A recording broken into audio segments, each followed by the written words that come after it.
Test.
Welcome, everyone. It's December 19th, 2023. Hope everybody's enjoying winter and getting ready for their holidays. First item on the agenda is a public hearing for the fiscal year 23 tax levy. I'm going to start off with a motion. I move to open the public hearing for the fiscal year 23 tax levy. Second. Roll call. Motion by Schultz and second by Pope. Mrs. Martinez? Yes. Mrs. Squires? Yes. Mr. Anderson? Yes. Mr. DeMonte? Yes. Mr. Carlson? Yes. Mrs. Pope? Yes. And Mr. Schultz? Yes. 7 yes, motion carries.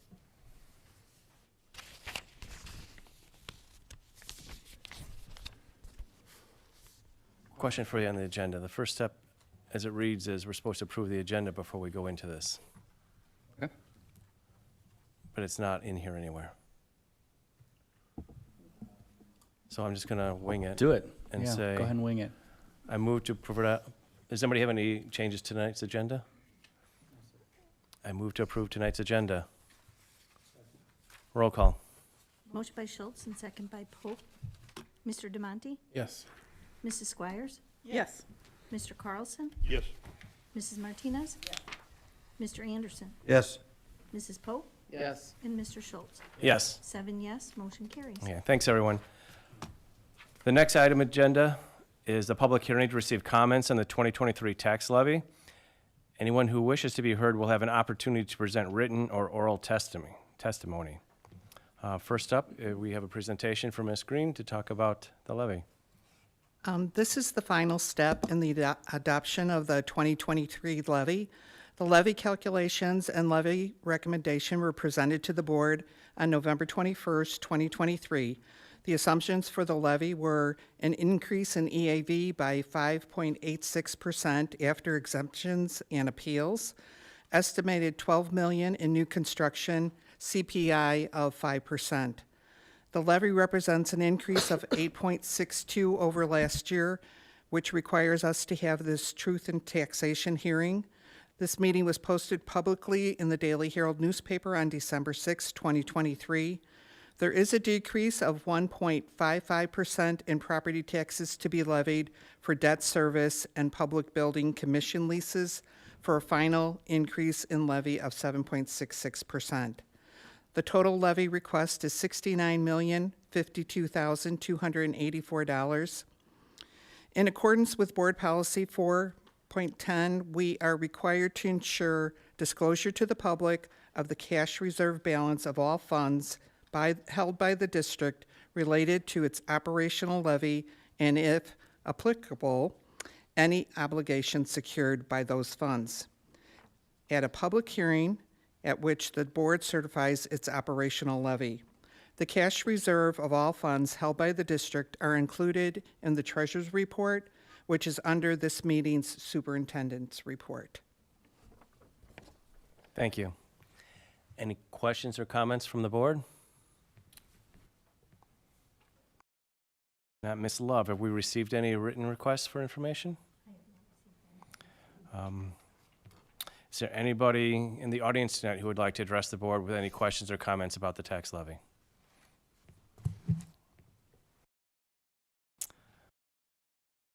Okay.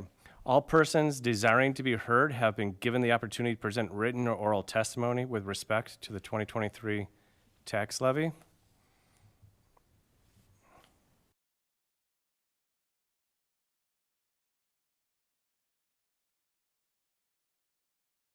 It'll be placed on tonight's agenda. That being said, I move to close the public hearing for the fiscal year 23 tax levy and return to open session. Second. Roll call. Motion by Schultz and second by Anderson. Mr. DeMonte? Yes. Mrs. Squires? Yes. Mr. Carlson? Yes. Mrs. Martinez? Yes. Mrs. Pope? Yes. Mr. Anderson? Yes. Mr. Schultz? Yes. 7 yes, motion carries. Thank you, everyone.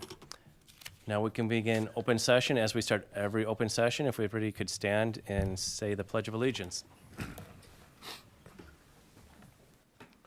Pledge allegiance to the flag of the United States of America and to the republic for which it stands, one nation, under God, indivisible, with liberty and justice for all.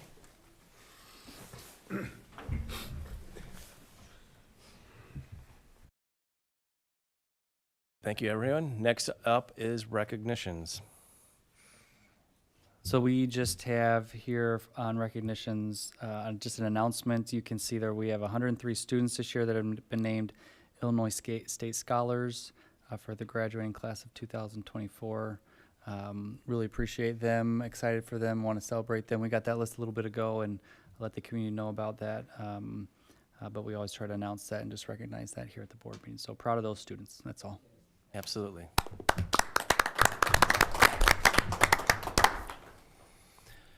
You're not gonna list all 100 and? It's in there. We didn't invite them all to come. I'm not going to read that, no. Are you saying you wanted to read all 100 for them? Yeah, I was gonna vote to do that, yeah, no. I dare you to. John will appreciate it. Okay. Next up is recognitions. This is the time when anybody would like to address the board. You're more than welcome to. Nobody has signed up to address the board, but that does not prevent anyone from addressing the board on any topic if you choose. The podium is all theirs. Feel free.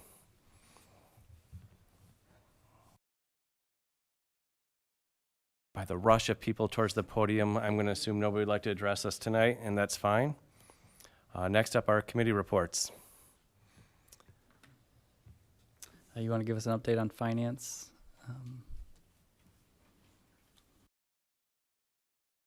Okay, the board had a finance committee on November 28th, 2023.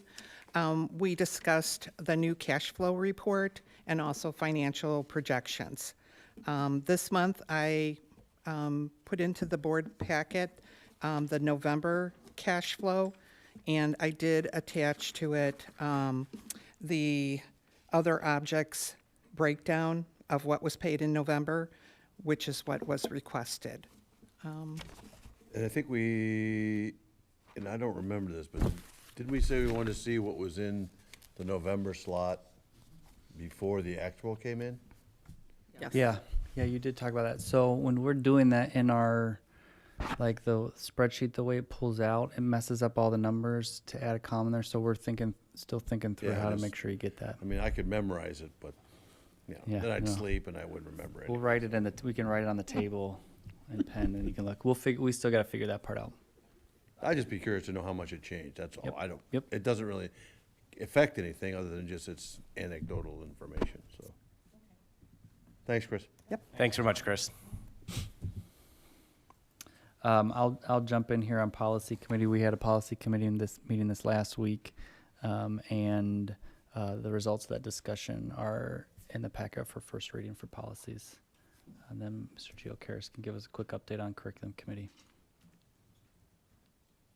So the curriculum committee met last Thursday. We really talked about three main topics. First being the summer school program for the 2024 school year, which Mr. Karasek will talk about a little bit later in the program. And then we also talked about some program revision in our EL program. That we, as we look at our program and how we're serving students, that's one thing that we're going to investigate is a strategy that some other schools utilize, where rather than having a sequential sheltered program like a sheltered English 1, English 2, English 3, it's really leveled based on students' language acquisition, Lexile, and those sorts of things. So as they come to us, we can place them in a level and they can progress through those levels and then access general, like the non-EL, non-sheltered courses a different way outside of just the access test. We talked about what that might look like. And then we also spoke a lot about our electives and career pathways, specifically around industrial technology and the imbalance of facilities. Some of the work that Mr. Schumann, who's our industrial tech lead teacher, is doing with Rob and Laura to investigate facilities at Allman and what could be done to reconfigure things to create more opportunities and balance up our industrial tech facilities between the campuses. Because right now there's a lot of opportunity at the freshman sophomore campus. What a lot of those programs that exist over there, we don't have the facilities for here. So where like things like graphic design and digital video and some of the other engineering stuff is not accessible over here. So and then that turned into a conversation also about schedule building and how kids select courses and how they can maybe fit different things into their schedule. So it was a really good conversation around that. And then Mr. Schumann and me and Rob and Laura are going to work together over the next several months and come back to the committee later in the spring to talk about what we've learned about facilities and things like that to maybe bring something forward to the board. Tony, did you have anything that you wanted to add? It was well said. Great committee. It was a great meeting. I had a few questions for them. I'm sure they're all ready to kick me out of the meeting. So. But I appreciate you tolerating them and answering them. Thank It's you. fantastic. Go away. All right, thank you. Thank you. Next up are the superintendent reports. The only thing I have to add, other than what's written in here, is I just want to recognize the business office, Ms. Green and her team. We did the first round of retro pay for all of our employees after the CBA was approved, and we're doing 2 rounds of that. We had a first round last week, and we'll do a second round next week. These are in between the normal payrolls. So her team is doing a payroll every week during the month of December, and half of them are trying to figure out math that I was an English teacher because of. It's just too difficult. And our issue rate is, I don't even know if we've been able to, they're doing basically a perfect job in getting people their retro pay. So I really appreciate her and that team's efforts there. I know all our staff appreciate that before the holiday season as well. So thank you, Chris, for that. I don't have anything else unless people have questions. Questions from the board on the other topics? If not, I'm going to move into the consent agenda. Sorry, I lied. We do have, I don't have anything else, but we do have a department report from our English learner department and multilingual department. Sorry, No problem. I jumped the gun on that. So we're good. Sandy, if you want to come up.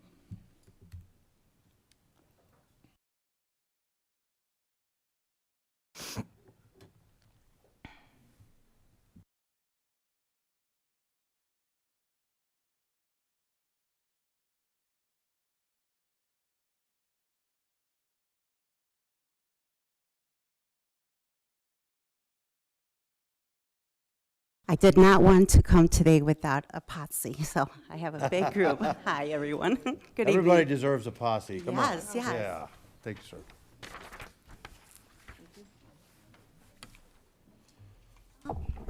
Thank you so much.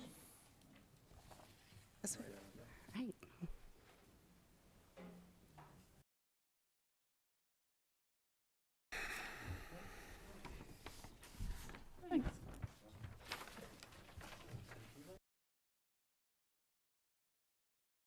Friend? Well, thank you for welcoming and allowing me to speak tonight. I have a group of some wonderful parents that I would first like to introduce you to. They are the Bilingual Parent Advisory Committee. They are a formal committee that we are mandated by the Illinois State Board of Education to make sure that we establish a committee of parents who have students in the multilingual program. These parents consist of families that represent Warren. They speak many different languages in our program. We have families who are very diverse here, but the majority of our program is Spanish-speaking. So the parents that we have in this committee are Spanish-speaking parents. So I would like for them to first introduce themselves to you, and I can be a translator, but I think some of you speak Spanish, so feel free. But I will talk about some translation devices later on. First, we have our president.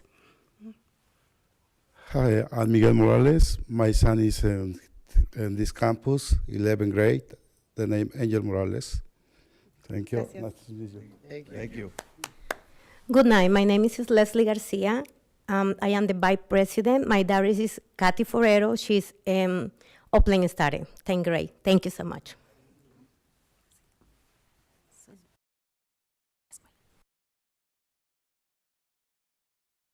Maribel Moctezuma, O'Plain and Almond. Good night. Sergio Valdés, en O'Plain y Almond. Hi, my name is Trinidad. My daughter is in Maria Santo in O'Plain, ninth grade.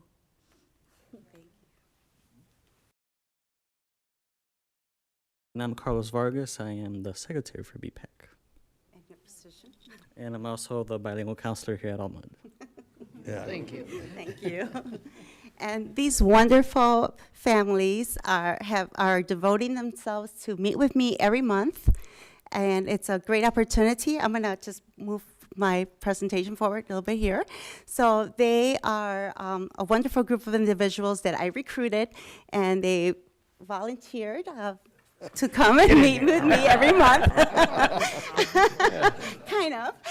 So basically, their function is very important because they are the voice of the community.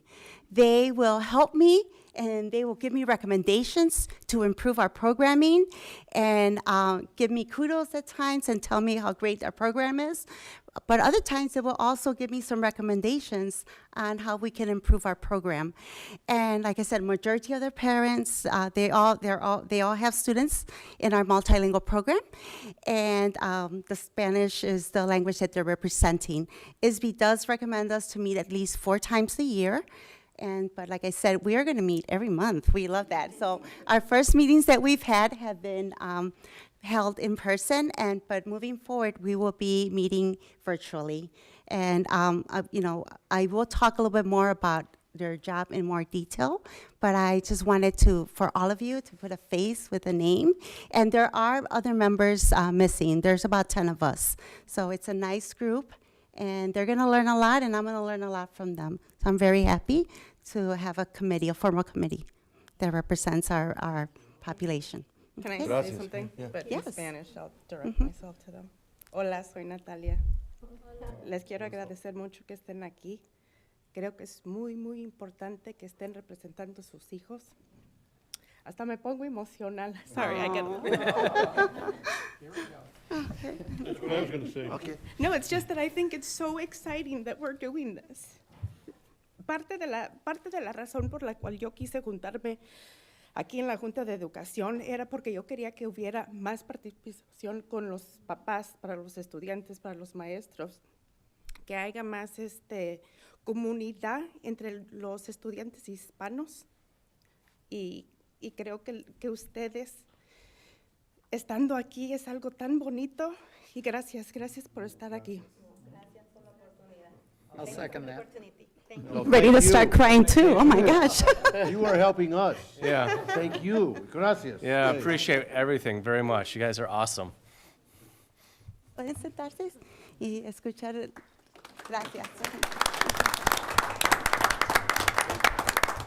Great, and many of them participated also in a 5-series workshop that I had for 5 weeks in a row, which was amazing, and I'm just bonding with all of them. Thank you again. Gracias por estar aquí. Okay, I'm gonna go back now, and I wanted to just give a little review. You met our BPAC, and I'm just gonna go ahead and give you an overview of our multilingual program. And then I will go over a little bit about multilingual data and our multilingual program goals, and finally give you a little bit of some highlights. So the multilingual program, Illinois State Board of Education requires us to have 2 types of programs. And at Warren District 121, we have what's called a transitional bilingual education program. We also have a transitional program of instruction. So we run 2 programs, and I want to briefly just explain the TBE. I'm going to use acronyms, but it's Transitional Bilingual Education, and TPI, Transitional Program of Instruction. In our TBE program, it is composed whenever we have 20 students or more in a building that speak the same language group and are multilingual learners, we are required to have a transitional bilingual education program. And If we have less than 19 students that speak a language, another different language that's not 20 or more of the same language, we are required to have a transitional program of instruction. So in this case, in our district, we have over 490 students that speak Spanish, and we have, in our TPI program, we have about 22 different languages.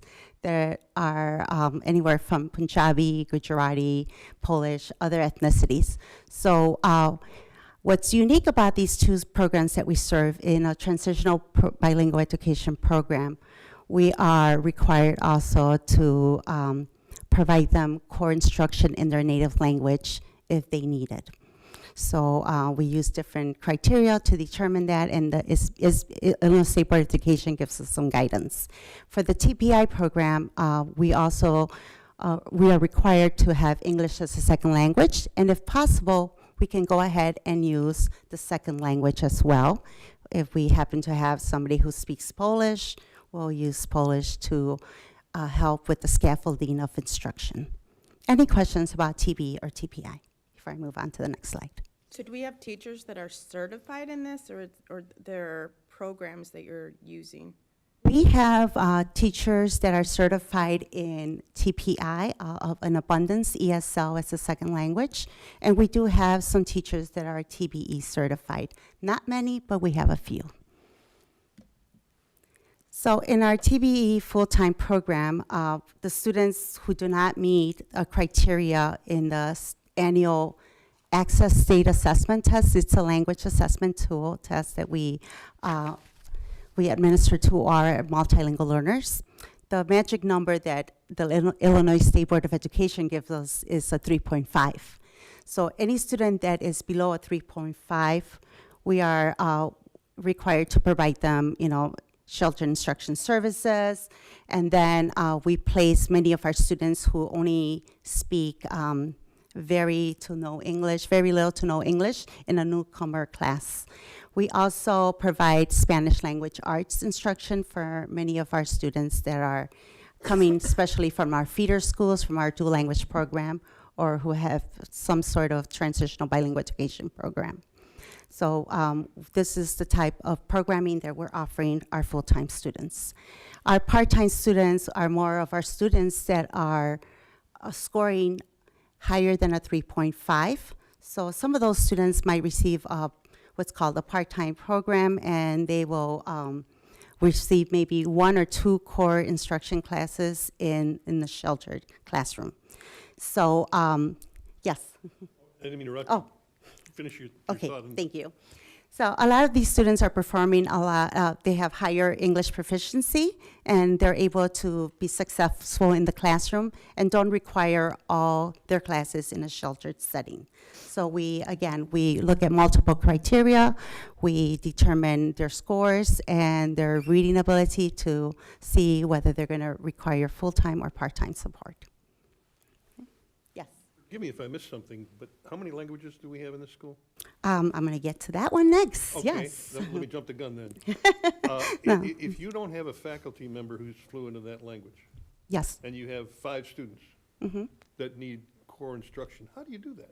Right now, we're using a lot of sheltered instruction approach strategies where it's a method of instructing our students, anywhere from using Relia, multilingual, any tools that we might have that might be either online or visuals that we have, and a lot of the scaffold instruction that we use, either using literacy that is at the reading ability level as well. We have paraprofessionals that are Spanish speaking and can assist those students to support them. In some of our sheltered classrooms, we do have teachers that speak Spanish, and they're able to provide the instruction and in some, to provide some scaffolding in the native language as well. But for the other languages, it's used a lot of our strategies that we use as an ESL teacher. Like I said, many of them using graphic organizers, pictorial, Google Translate, any textbooks or media that we might have that's available in that language for them as well. You're welcome. So our shelter instruction program is, a curriculum is pretty much, we try to make sure that our curriculum is parallel to the mainstream classrooms. We use a lot of standard-based curriculum. We use the standards. We make sure that our curriculum is aligned to the state standards as well. But we go ahead and use additional tools and resources to make sure that we scaffold the instruction for those students. Again, I mentioned many of those would be using native language instruction, a lot of multilingual resources that we might have, technology, native language, or any pictorial cues, or again, for individuals that could come in and assist us as well. Our placement and exit criteria are based on the WIDA access scores. So we do use a lot of our access scores to help us determine whether some of our students are going to be instructed in either a shelter math, science, social studies class, or health class. Also, teachers have a lot of input as well. They are able to give us recommendations for the following year, whether they feel that some of their students have been successful in the shelter classroom and are now able to be put in a gen ed classroom instead. But we used a multitude of resources and feedback from our instructors. So languages here. So we have about 22 multilingual languages, give or take. They're always changing every month because we have a lot of students coming into our district, and sometimes we have a few more and sometimes we have a few less languages. But as you can see here, our breakdown is we have about 22 different languages. Our number one language is Spanish. Our second highest language is Tagalog, which is a language from the Philippines, and we have 17 students. We're keeping an eye on that population because, as I had mentioned previously in another slide, that when we have 20 or more students, ISB requires us to have a transitional bilingual program, which means we have to hire staff that speak Tagalog. But the good thing right now is that when I looked at the numbers, we have about 9 students in one campus and 8 students in the other campus. And like I said, the magic number is 20 per building. So, and out of those 9 and 8, we have 3 students who are refusing services, who don't feel that they need services, and another 3 in another building who are also refusing services. I also looked at their language proficiency scores, and those students are scoring, I have about 4 of those who have a 4.7, which they're 1 point away from exiting and not qualifying for English as a second language support services. 2 of the students are dually identified, meaning they have special education services and are multilingual learners as well, which this test is very rigorous, and it makes it really challenging for a student that has an IEP. And then some of the other students are developing. They're very close also to exiting as well. The other languages, as you can see there, we have Urdu, Arabic, Polish, Serbian, Malayalam. You see an abundance of different languages, but again, I wanted to highlight this Tagalog, and Spanish predominantly is the biggest population, the biggest language that we have right now in our district. Any questions about this slide? No? Can I jump in here, Yes, Sandy? sure. So I think what's interesting, a lot of times when I get questions about multilingualism, the first thing people ask after Spanish is Ukrainian right now. So it's that's just good to know that they're there, but really there's a lot more students speaking not Spanish and not necessarily Ukrainian, but those other ones. Just want to point that out. Thanks. And our EL student population, I wanted to give you a little bit of background here. So you can see in fiscal year 14, our enrollment was 52 students, and now we are at 524, and again, it's give or take. I anticipate our numbers jumping by next year again. So I don't know, Mr. Gio, what do you think? What is the magic number? So I think next year, based on what we heard from the feeder districts, is we're probably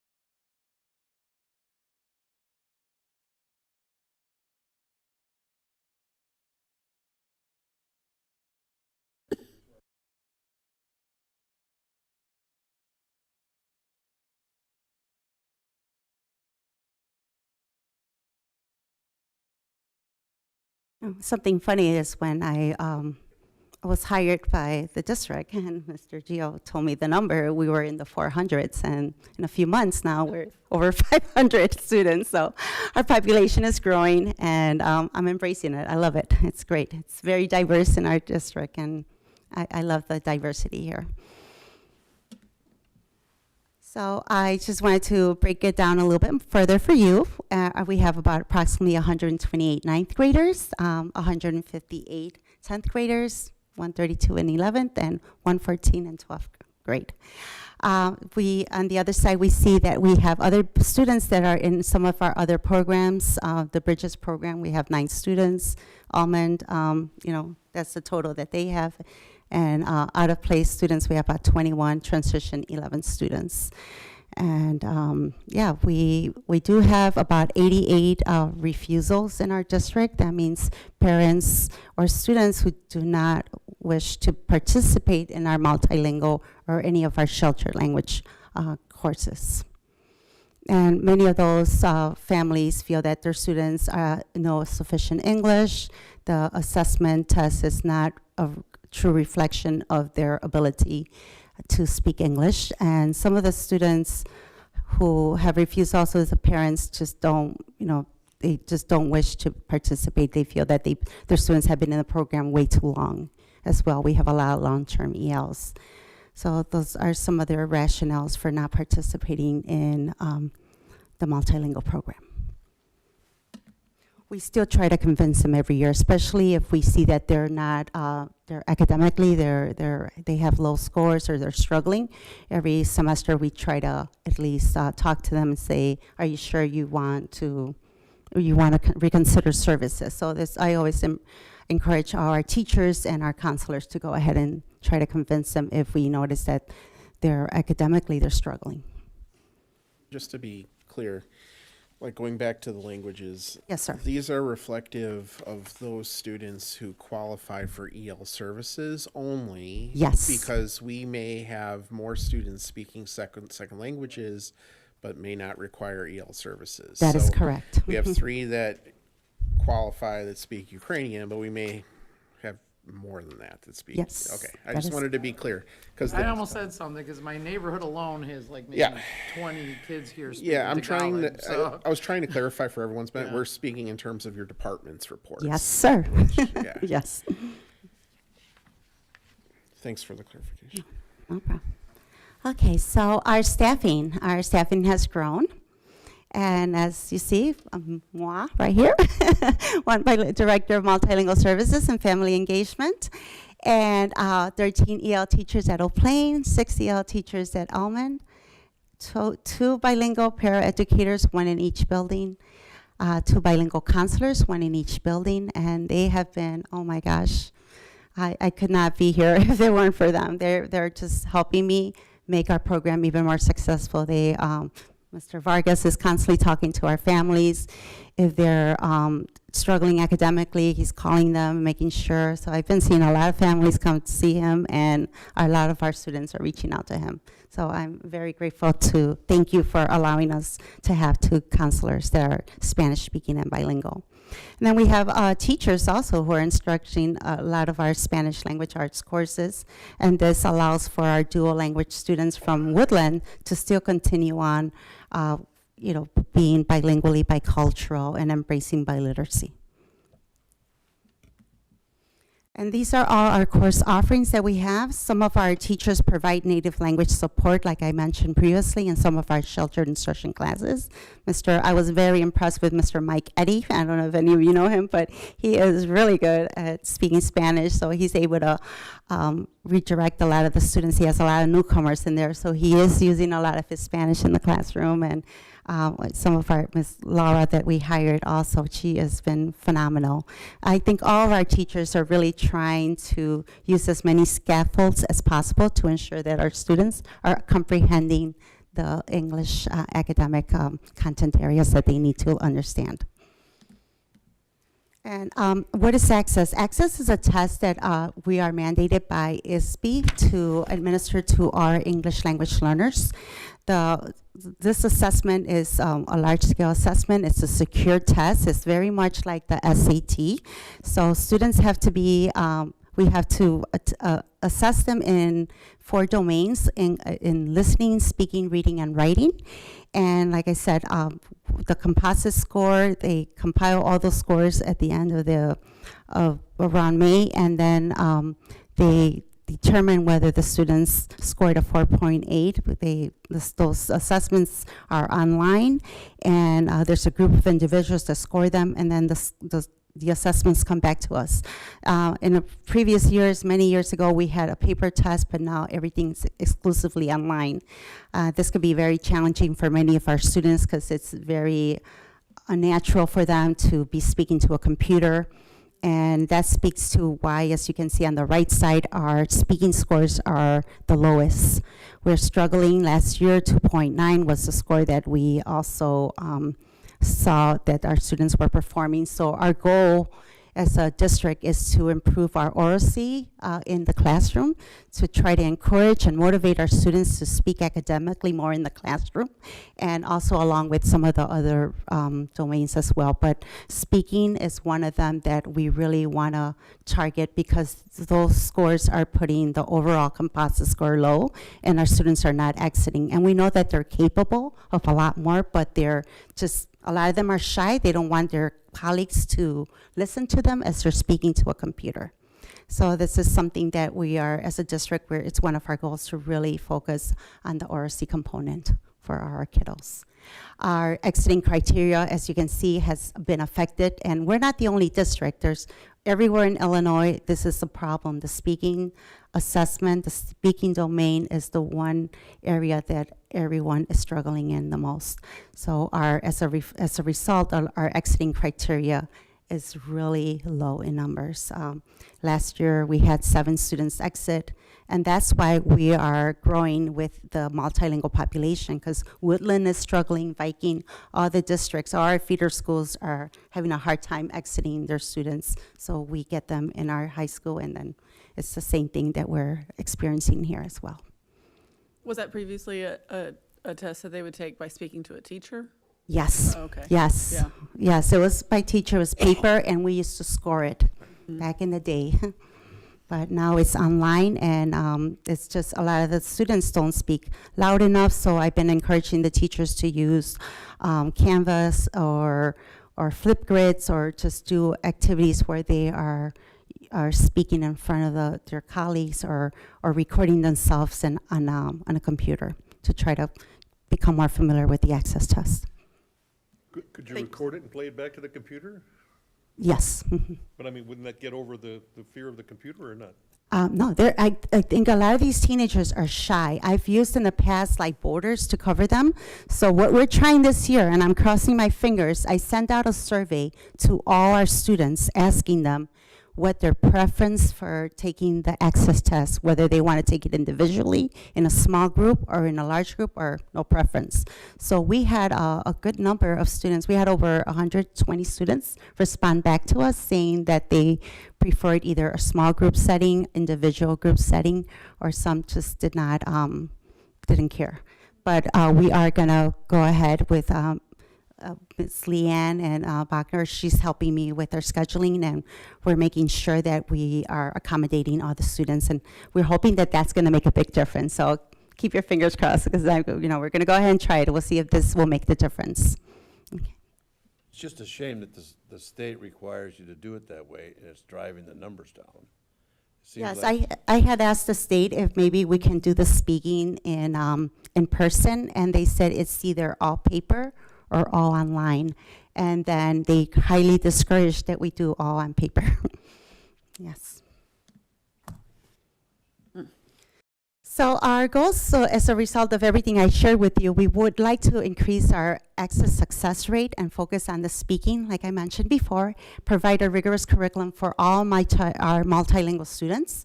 We want to make sure that we remove the barriers so that our students can understand our content and the instruction that's being presented to them in the classroom.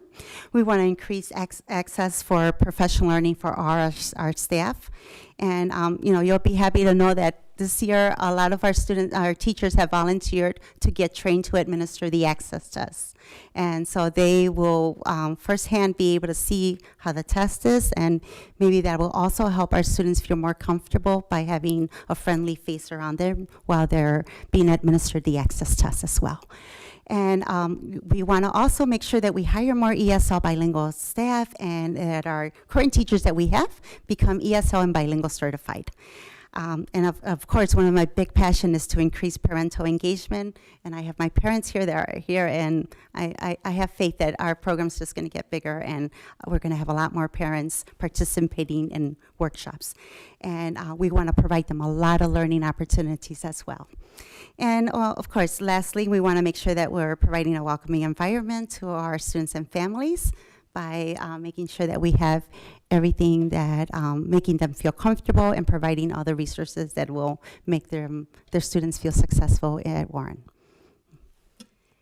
So some of our program highlights, like I mentioned, we have our bilingual counselors, and we're just, they're doing a great job. I just can't talk highly about them. They're fabulous.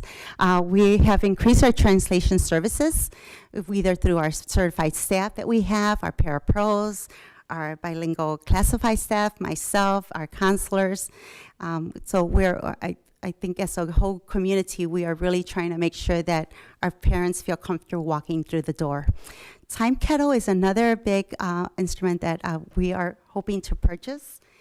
This is a device, and this is going to make a world of difference. And I know Mr. Chris and I are so excited with this device. This has 4 functions. It has simultaneous mode, listening mode, speaking mode, and chat group. So this, if we have one student who, let's say, wants to take digital photography and he speaks Urdu, and we don't have any teacher there, we can give them this device. They could put it in their ear, and the teacher can put it on and inside her ear, and then this works as a translator. So the student will be able to listen to everything the teacher's saying in their language. If the teacher asks the student a question, the student will be able to reply back, and the teacher will hear it in English. Then, or we can have, this works with 6 students. So 6 students, if we buy, like, let's say 3 of these, then they put one on their earpiece, and then 5 other ones will have this on their earpiece, and then they can just be in the listen mode. The teacher can be teaching chemistry, and the students will be able to hear what the teacher is saying in their own individual language. So let's say we had a Polish, French, Tagalog, Urdu, so Spanish, they would each be able to hear the instruction using this device in their own language simultaneously. That's cool. Yes, yes. I want one of those, actually. This will make a great Christmas present, and I know that a lot of people that travel internationally, this will make a difference. So this is going to be life-changing for all of us. It's a little costly. It's about $300, but we can use this for 6 students. If we buy another device, then another 2, then it could be 6 students at once. Then we have this other device called Fluid Talk, and this one is the one that we were thinking for our secretaries or somebody that, or security. If somebody comes in, they could just click on this, and then they can just speak to it, and then it'll tell them what it's saying in their own native language. So this one's only $100, so this will be a little bit more. But imagine principals now and deans, they can have a conversation with a parent using this device. So it's a 2-way communication. I did put a video there, but I know that I've been talking a lot, so I'm not gonna show it now, but you're more than welcome to click on it, and you can see a superintendent being interviewed in the news, and they're asking questions, and you can see how this tool works. Any questions about these 2 tools? Yeah, so you said $300, but it's really 300 divided by 6, right? Is it 300 for all 6? Well, this one is 2 people can use it with this one. Mm-hmm. Yes. $300. Mm-hmm. So 150 a person. Okay, I got you now. Yeah. So a lot of districts, what they're doing, they're using it mainly for the newcomers because those are the ones that really need it the most. And, or those students. I know there's grants out there, so that's my next step to try to get other than the ISB grants that we have, but finding other means to see if we can get more devices in our hands. So then we are also happy to have extracurricular activities for our multilingual students. We have a lot of groups in place, Avanza, and an abundance of extracurricular activities now. Family communication, again, we're using translating through Bright Arrow, and then, you know, for my own families, I use Remind, which just to remind them about workshops that we're having that might be coming up. And again, we're hosting an abundance of parent workshops. We had a 5-series workshop teaching them. It's called El Futuro de Mi Estudiante, the future of my students. And the parents came in it was supposed to be from 6 to 7:30, but they all left around 8 or 8:15. They didn't want to leave, so I kept saying, okay, let's go now. But they wanted to be, and now they're asking for a second series of workshops. So we're going to be offering that in the spring as well. Attendance. We had about 11 to 13 families, and they would bring their little ones, the little girl, and then they started bringing their own kids that they felt that it was important for their own children to listen to these conversations as well. And then our website, that's another means for me to be communicating and for us to make sure that our families have the knowledge and understanding and are up to date with our programming. And again, our BPAC, we're in our last thing that I want to mention about the BPAC, we're required to keep minutes just like you. We have to review our program application, the title funds that are given to us. We have to provide training to our BPAC. In May, we will be attending a parent summit that's held in Oak Brook, and BPACs from all over the state of Illinois, and it's run by ISB, attend this workshop. It's an all-day Saturday conference. So yeah, they're in for it with me. And then, like I said, after forming the community, I hope that they can operate on their own without having me guide them as much, but it's going to take a little while, and I'll be helping them. And we vote for a president, vice president, secretary as well. Any questions about our BPAC? And again, these are just some of the workshops that I had mentioned before. I hope to have a bilingual, end of the year multilingual picnic for them. And they are asking to have a college visit on a weekend with the parents and students. So that's also. And then on next month, I will be bringing in a bilingual psychologist to provide a workshop to our families in Spanish. Can you connect with our first gen counselor that hosts those? The Schuler program? The Schuler? Yes, Uriel ran the program with me. He was amazing. He ran the series of Camino a College. The workshop that we ran was El Futuro de Mi Estudiante. So he was the teacher and myself, so he did an amazing job. So we've been working together now. And he wants to do the part 2 series as well. Yes. Okay, and that's all. And I think you asked me a lot of questions as I was going, right? Great. Anything else? Thank you. No, thank you for everything that you do, and I'm just so impressed with all the programs that you offer, and I'm so impressed with the administration. I feel very welcomed here. Thank you so much. Hear that? Appreciate everything you guys do. Thank Here, you. President, you. Oh, Yeah, absolutely. Thank you so much. And you. Thank you. Thank you. Thank you. Gracias. Thank you. I just want to jump in for 1 second because I think one thing that I really want to draw attention to, the work that Dr. Moran has done with family engagement in her first 6 months here in the district has been outstanding. With being able to build a formal BPAC, which is something that we have struggled to do over the years, and she's been able to build this amazing team of people that are committed to making our programs better, and then working very quickly as soon as we got into the school year with Uriel to build a 5-night workshop and be able to market it and promote it and have people attend it, and then all transition immediately into what can we do right away to keep the momentum going. So her leadership has been phenomenal in that area right out the gate here. So I just wanted to make sure that we drew attention to that because that's things that we've been trying to do and have not been successful at, and she's been able to accomplish that very quickly. I'm going to chime in here. Every December I do feedback sessions with staff, so I'll get in front of all the Almond staff and do an hour feedback session, the Old Plain staff and feedback session. They give me things we need to work on and things that are going well. And today, when people were saying the things that went well, somebody raised their hand and said, okay, you're up. And they said, Dr. Moran. And I said, like, can you give me some more? And she said, no, everything that lady touches just turns to gold. She's doing a great job. So we really appreciate her being part of the team.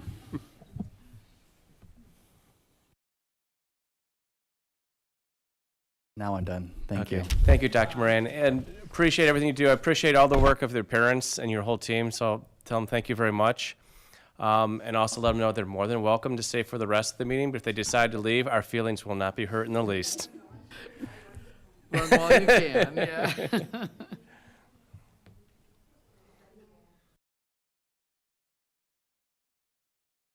Good evening, Merry Christmas. Bye. You. Good night.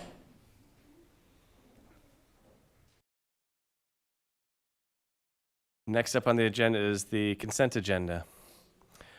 I move to approve the consent agenda items as presented, which includes personnel recommendations per Exhibit A, numbers 52 through 60 as posted, and Exhibit B, athletics and activities recommendations, numbers B 237 through B 240 as posted.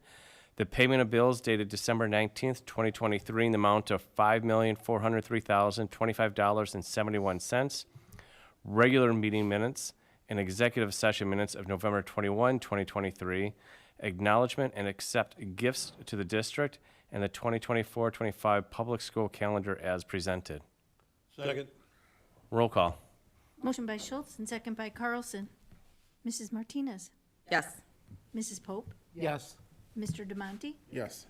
Mr. Anderson? Yes. Mrs. Squires? Yes. Mr. Carlson? Yes. Mr. Schultz?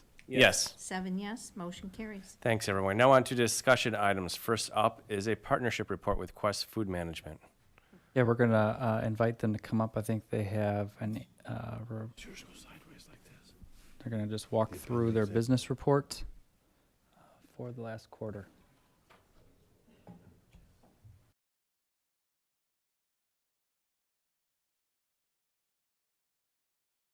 Rebecca Cohen, the Vice President with Quest, and this is, I'll let you introduce yourself. I didn't know if you forgot my name for a second. I'm Nick Sicaro. I'm the president at Quest. Thank you guys for having us here very much. I'll turn the floor over to Rebecca really quickly, and she can walk you through a bit more about our partnership here with Warren. If you're not super familiar with our history here, we've been a part of the district since 2016. Quest, we're a locally owned company based out of Lombard, second generation, family owned. And our kind of specialty is working with high schools in the Chicagoland area, most of whom don't participate in the National School Lunch Program, which you guys do not.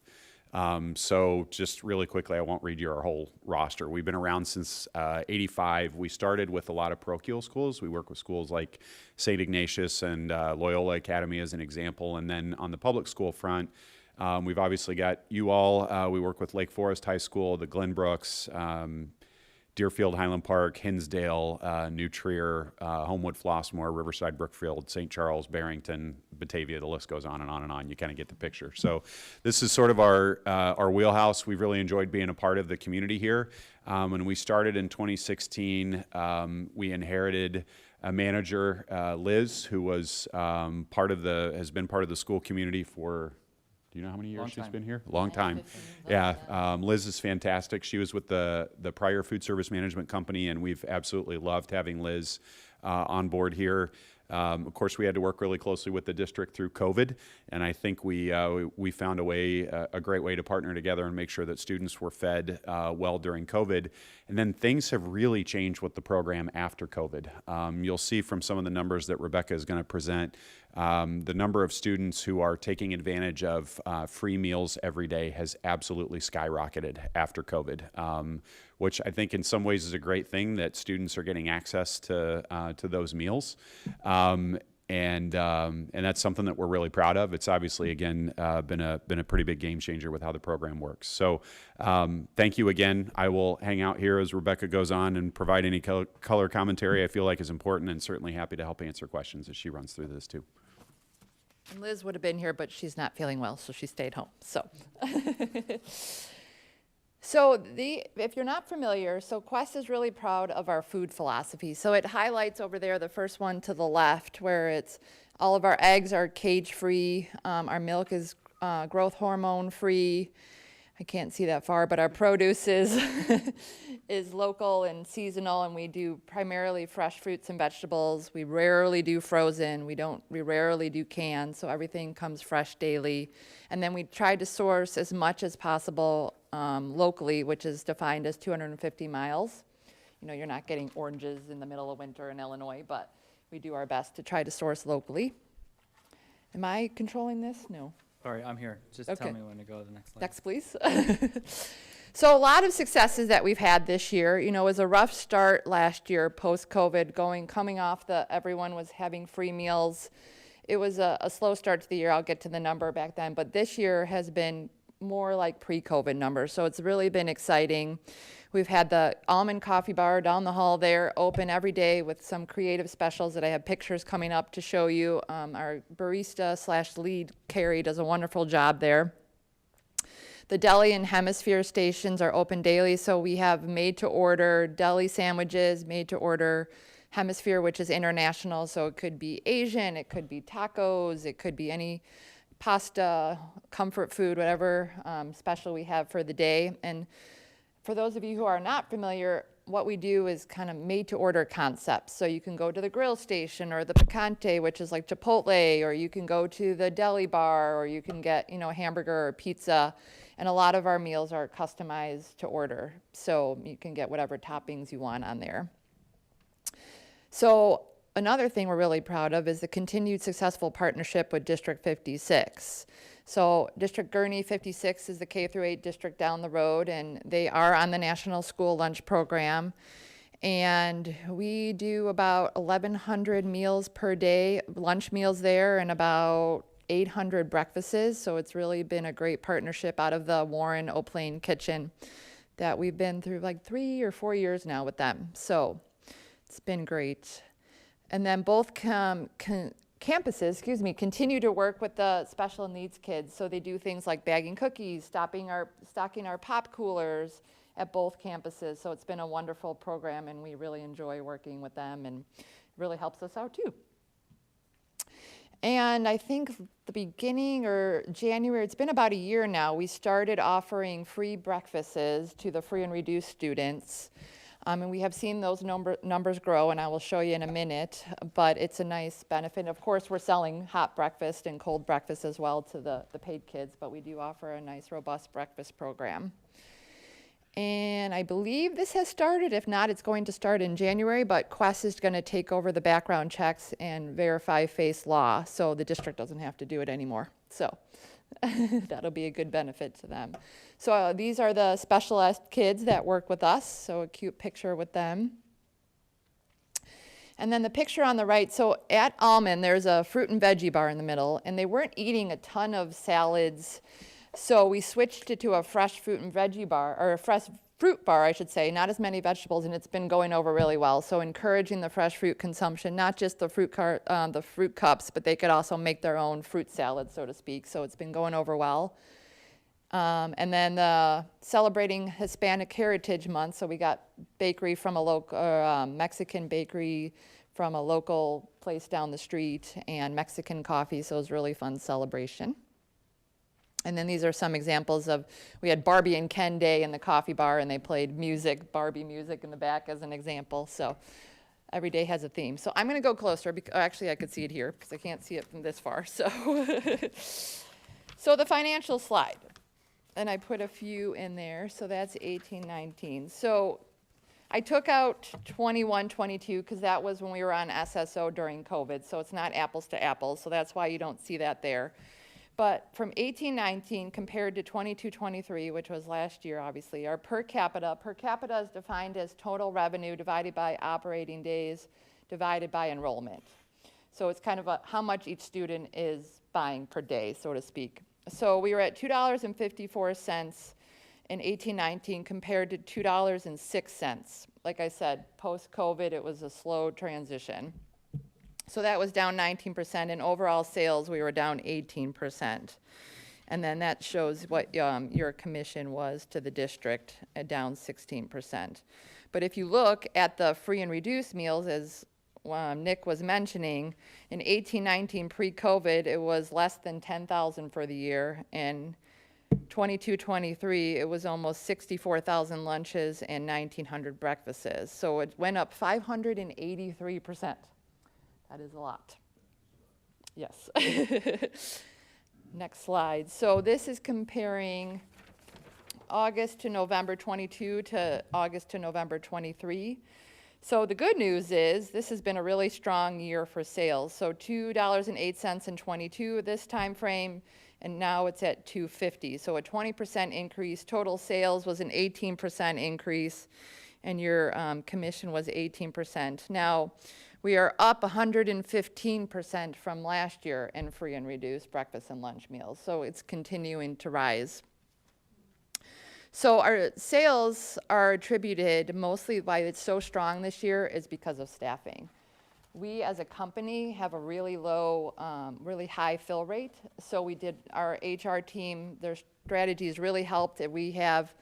We were fully staffed at the beginning of the year in terms of like ample to run every station, all the cashier stations. We do have 1 to 2 positions open just because of turnover that we are recruiting for. But the biggest change this year is we invested in some highly talented, highly skilled team members. So when we first started with our partnership, Liz was really the only person that was our highly skilled trained culinarian. Now we have numerous. So it's really paid off. It helped with increased food quality. It helped increase sales. We have every station open every day. Now there's call-ins, right? So people are sick, especially this time of the year that we cover, but it's made a huge difference. We went over that. And then we have a cap. So at 54,105, once we hit that in the free and reduced lunch meals, then the district starts absorbing that cost, but we won't hit that until probably April or May. So just so you're aware about that.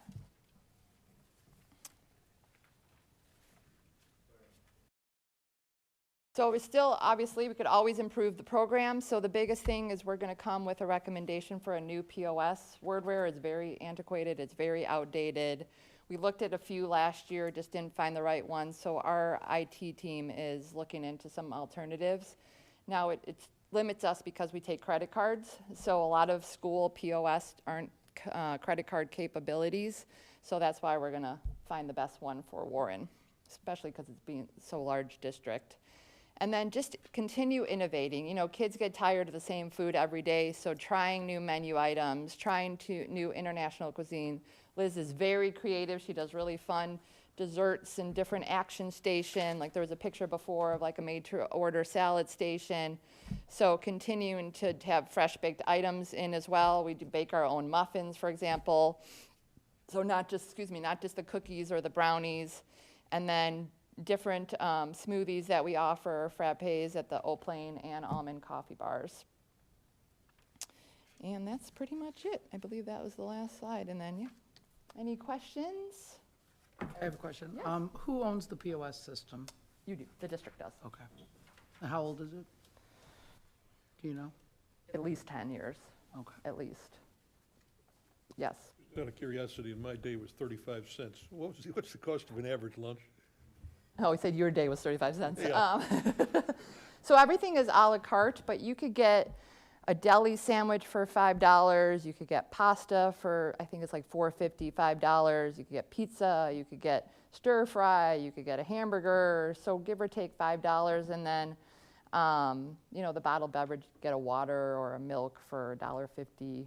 Milk would be like 50 cents, something like that. So you could get a full meal for $7. Call-ins? If they call in, do you deliver, or how does that work? Their No, like workers called in staff sick. called in sick. I thought that, wow. No, not. You trying to get on that list? Yeah. We have tried pre-order at some places, but it's not. The kids don't want to pre-order their food. We've noticed. Yes. Two I do have questions. one more comment. Oh, Please. go ahead. Nope. No, I was just gonna say, I do appreciate you working on the staffing situation. I did read your last report that you guys submitted, but we didn't ever have a chance to go over. I know there was a lot of comments about theft, and I don't hear any this time. So I venture to say that the staffing situation improved that theft situation, and hopefully we're not using our staff to have to be down there to also monitor the lunch program too. So I appreciate you working on your staffing and upgrading the qualifications as well. I mean, obviously, theft still happens. It happens in every That's school, why but we, yeah. you It has expense helped. for that, right? Yeah. So, Yes, so you want me to? Yeah. So and just so you guys are aware, that average hourly wage from last year to this year went from $14.03 to $16.37. So that's a 17% increase. And then since we started in 2017, it was $12, and now it's at $16.37, so 36% increase. And that's obviously, you know, post-COVID, but also, like I said, highly skilled. your sales are up. And our sales are up. Yep. Get what you pay for. You do. For the kids that pay, do you have a higher percentage of families depositing money into their students' lunch account? Or are they actually coming in with cash and paying with a debit card? So we have a lot of cash and credit cards at this district. At this district? Yeah, because kids manage their own money. I don't think it's mostly parents giving the kids money. I think it's kids are using their own money, especially for things like candy and chips and soda and that kind of stuff. We notice we have a lot of cash and credit cards. Do you manage, like if I put money on my son's account, are you guys managing that system or is that internal here? Both. So the money that you put on the credit card goes into a Warren Bank account. And then whatever the total sales are for the purchases on account and credit cards is the same thing. So let's say we sold $100,000 this month, then we bill back that $100,000 because it goes into your credit card. Yeah. But I guess the systems you guys The manage. systems is your managed, so it's on your end. I've heard some rumbling about the fees in order to, you know, $3 per putting in transaction. a transaction, and so You could bring in a check or cash. you can. I do Okay. that for my own kids' school. I don't pay for the fees. That's good to know. I think we should probably let people know that Yeah, because I there's think been a lot of rumbling around parents having to reload, and they're loading at smaller amounts because cash is very difficult right now, and they're getting hit with fees. So I think maybe we should probably take a look at letting people know that. That'd be helpful. Thank you. That is a very common refrain with K-12 point-of-sale systems. And we work with, oh my gosh, we probably have at least 25 point-of-sale platforms that we work with as a company, because normally when we started here, we're inheriting whatever the district has. They don't want to necessarily make a change and have families create all new logins and all that sort of stuff. There's been some consolidation in the industry from a few big players, and the cost of the hardware and the annual licensing is not that expensive, and where they're making their money is on those fees, and it is a complaint for every single platform that we use. It is wild. You hit it head on. Like when you're making those smaller deposits and you're hitting those one-time transaction fees, it's not a percentage of sales. Trying to control what they're spending. It's a problem. And you're getting hit with Yeah, fees. it so. stinks. And It people really think does. West is absorbing that or the district, but it's not. It's the POS. Right. That's Yeah, I the just key to wasn't the sure software. where that was owned, if it, or that system was managed. Okay. Yeah, two questions. First one is, I don't know enough about the agreement that we have with Quest, but are we subsidizing other than space and equipment? Are we subsidizing, or are you guys like self-contained program-wise? And So you guys actually receive a return. yeah, I on the remember program. that. Yeah, but- so you don't pay so you pay for the fixed assets and the utilities. That's it, unless we hit that free meal cap. So when we negotiated our agreement with the district, we said, we'll pay you this commission unless free meals exceed this amount. So if you exceed that amount, then there's a charge that we bill you for each meal above that amount. Yeah. That was spelled out in our first thing, but that's it. And You how don't are pay you for getting anything. reimbursed for the free meals? Right now, we're not. We just absorb the You're cost of absorbing those the into cost, the so program. it's not like you're and that turning was, around and getting reimbursement through any kind of federal program or state program or anything like Nope. that. Nope. Yeah, I know we're not part of the federal. No, they're just absorbed. Okay. Second question, the point of sale stuff, the wordware and all that, intimately are familiar and have just looked at a couple of POS solutions through work, and they all stink. Is there? I've always wondered from a vendor side, why can't you go down the retail route of looking at their POSs and then just charge us a fee to use it, in the same vein that like transportation companies may have an instance of Versatrans, but then we just use their Versatrans and we just pay a fee for that because you're right. Sure. Have you ever looked at just retail point of sale so we don't get the education grade point of sale? Because what's happening, it was a leading question.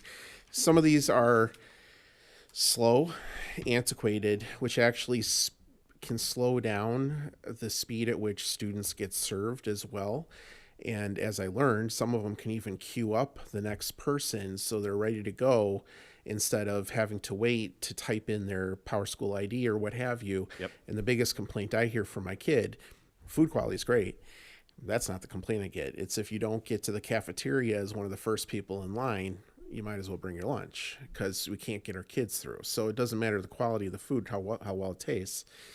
If we don't have enough capacity to get the kids through, one of which could be solved by a faster POS station. So this is way too detailed for a board meeting, but I have always wondered since you're here. Okay, what you're saying. though. Yeah, like, well, we got to get our kids through faster, otherwise they're not taking advantage of it, which then, by the way, offsets our how many free meals we can do. Licensing? Yeah, have you ever thought about that? For sure. So I'll say a couple of things.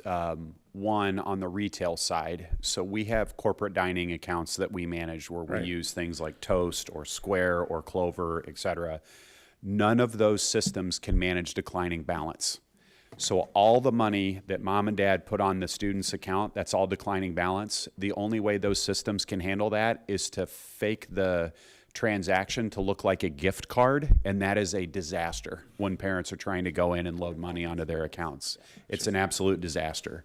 So there are other accounts, I love your knowledge of this, where you can start to, or other systems where you can start to queue up the student or the correct. transaction before you have to scan their stuff. That absolutely, we have things like that we can recommend. We have other platforms that we know that can work more efficiently than what we've got now. But the biggest problem with the retail ones, and we do operate those, without having the declining balance platform, it's a mess. It just doesn't work. So we've got other recommendations of systems that we use that we feel would be a step forward. Unfortunately, to your point, they don't work still quite as quickly as what we see with some of the retail solutions. The other thing that makes things a little bit more cumbersome here at Warren, when you talk about credit card transactions and cash transactions, that slows things down significantly. We have to figure out better how to plan for that and have a system that works well for that. We've got one that we're demoing right now called Serving Intel that was actually designed for like assisted living communities where there's declining balance for folks who are living there, but they can also do retail and credit card transactions. So that may be one that we might want to look at here where we can still have all that integrated into one, because there's not a lot of K-12 or educational point of sale platforms that have the credit card integration too. It's I was underwhelmed with what I saw as far as what's out there. We're getting the garbage version, and I go to a restaurant and it's just night and day. It is. So could you? I'm gonna just leave one point. Going back to the speeding up the line part, which is the complaint I hear from my kid, and heard from the older kid. Is there, hearing your response of that's what's slowing things down, is there, and this may already exist, two lines, one for kids who already have money on the account ready to go, the other for cash or credit, so that way at least those kids are getting through, and the incentive is, you want to get through line faster, we got to get money onto that account. Do you do that here? Don't know if we do. And it may not make sense here because I'm We do not. have some that are cash only. I know we have that. and But I some hear that are credit debt. slowing it down too. But I also have as a parent, have a way to load money on the account. Could speed things up and incentivize some of us parents to make sure money's on the account. And if kids don't have their ID, that also slows down. All the time, I'm sure they don't have their Every high ID. school. Great Yeah. suggestions for us. We will work with the district on seeing if Yeah, we can. They're I'm just a really board good member, don't, suggestions, yeah, but and we do food that for at thought. some places, some it works, some of the schools are behind it, some they're not, and I think it's a good opportunity for us to take a fresh look at whether or not we're doing that. It's a great suggestion. No, thank you. Seriously, thank you. Yeah.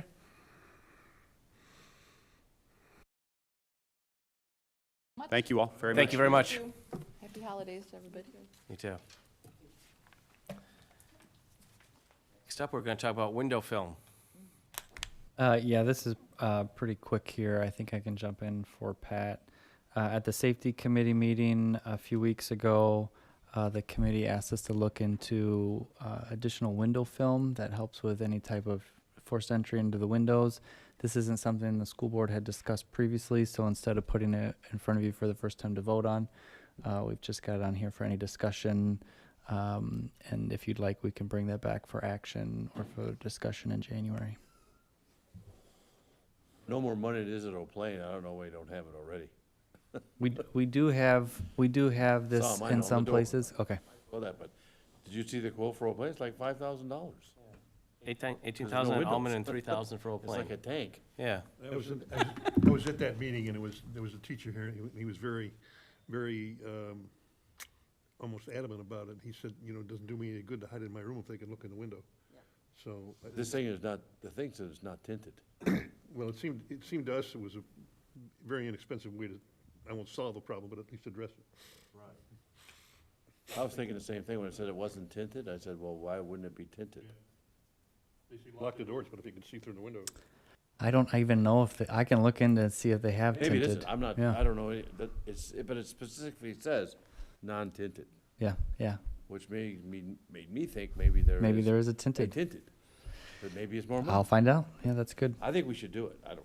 Okay. I mean, So I'd be- I'm unfamiliar with window film. Is the purpose to reinforce? Reinforce against gunshots. Okay. And, Close them down. Close them and down. what, I understand how this would make us feel safer, but what research, statistics, or anything is there related to the use of this being effective? I think really as far as effectiveness, the companies do demo the equipment. It doesn't stop an intruder from shooting a window in if they can aim close and hit multiple times. But the idea, in theory, the principle is it takes them a little bit longer. So by the time there's all the noise, if they can get through the school through a window, we've had time then to get everybody hidden. And for the police It's to more, respond. yeah, I know a little bit of knowledge about a lot of weird things, but this know. one, I know, I apologize for that. But No, we appreciate it. They come in thicknesses and mils, which is thousandths of an inch, and the thicker of the film, the slower it is to penetrate through. So you can buy different types of films, and likely, what's the debate is long enough for the Gurnee Police and Lake County Sheriff to respond. So you want to slow it down just like 2-3 minutes in order for law enforcement to cross the threshold to get here. So it's not, in some states like Texas, for instance, mandated all schools first level, ground level windows and doors. All public schools are required now as of 2023 in Texas to have film on them. So it's becoming a more accepted kind of norm. But the concept is to slow your constant delay, because nothing's perfect until law enforcement can arrive. So I don't think the tinting was the main purpose of that. It was really about slowing somebody from maybe, yeah. And please, people that work here, correct me if I'm wrong. Correct.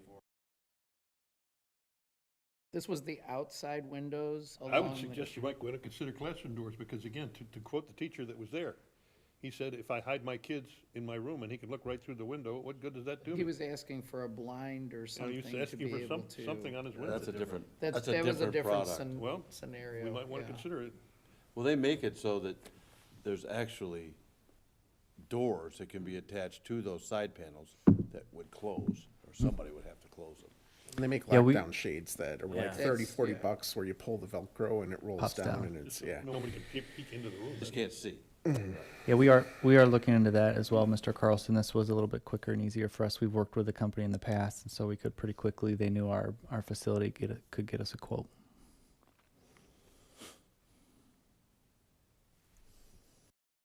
Should I bring it back? Yes. Okay.